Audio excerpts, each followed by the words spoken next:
Bappenas mengungkapkan penambahan kuota impor beras di tahun 2024. Barang per April 2022 mencapai 19,7 Indonesia menyentuh level terparah sepanjang sejarah.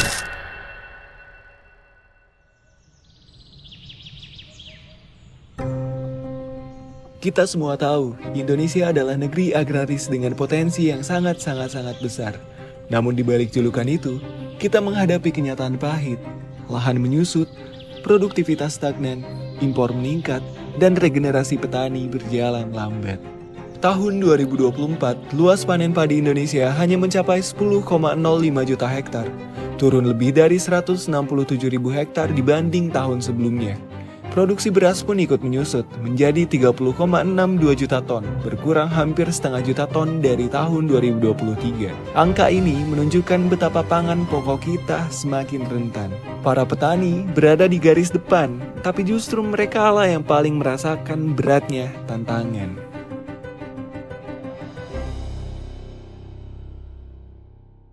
Salah satunya dirasakan langsung oleh Bapak Kosasi, seorang petani yang mengalami kesulitan akibat lahan makin sempit, biaya pupuk yang kian mahal, dan cuaca yang tak lagi bisa diprediksi.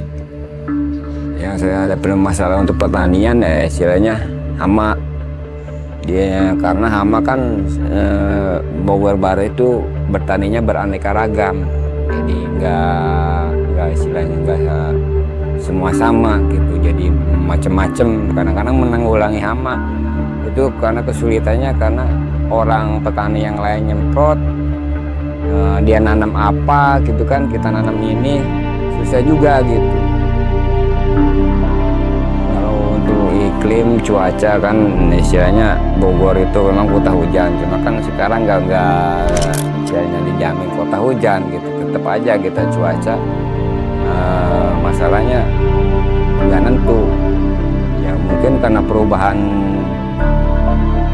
alam juga yang kita nggak ngerti gitu ya. Cuma di sisi lain kita untuk pengairan susah juga karena dari hulu banyak istilahnya perusahaan-perusahaan yang istilahnya untuk kayak peternak ikan gitu kan, dia masuk ke kolam, kadang-kadang ngebuang airnya juga kan nggak ke kali lagi, kadang kemana gitu. Jadi untuk untuk pengairan kendalanya cuma itu doang gitu.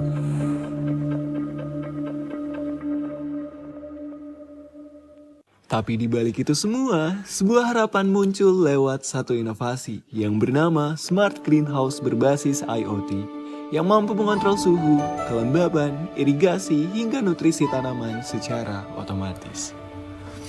IoT itu adalah suatu sistem di mana kita itu mengaplikasikan internet pada teknologi yang kita install dalam budidaya pertanian kita. Jadi seperti kita memberikan suatu sensor, baik itu kelembapan ataupun suhu, ataupun sebatas timer untuk melakukan suatu pekerjaan seperti irigasi atau mungkin penyemprotan atau mungkin yang lainnya. Kalau di hidroponik itu kan panennya jadi bisa seragam, terus cepet panennya juga cepet, beda sama yang di tanah itu. Kita tidak perlu terjun secara langsung untuk memberikan pengirigasi atau memupuk itu secara manual, tapi kita bisa hanya menggunakan ponsel saja sehingga kita bisa menjalankan sebuah sistem IoT budidaya pertanian kita. Ketahanan pangan adalah tanggung jawab kita bersama. Teknologi memberi kita peluang untuk melawan ketidakpastian iklim, meningkatkan efisiensi, dan membuka jalan bagi regenerasi petani muda. Tapi semua itu tidak akan berarti tanpa kesadaran kita bersama. Dan jika terus seperti ini, akan dibawa kemana arah pertanian kita?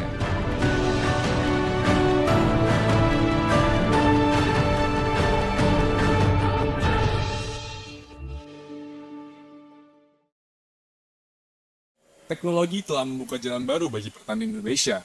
Dengan langkah kecil yang cerdas, petani dapat meraih hasil yang lebih besar. Saatnya beralih, beradaptasi, dan bergerak maju demi masa depan petani yang lebih mandiri dan juga berkelanjutan.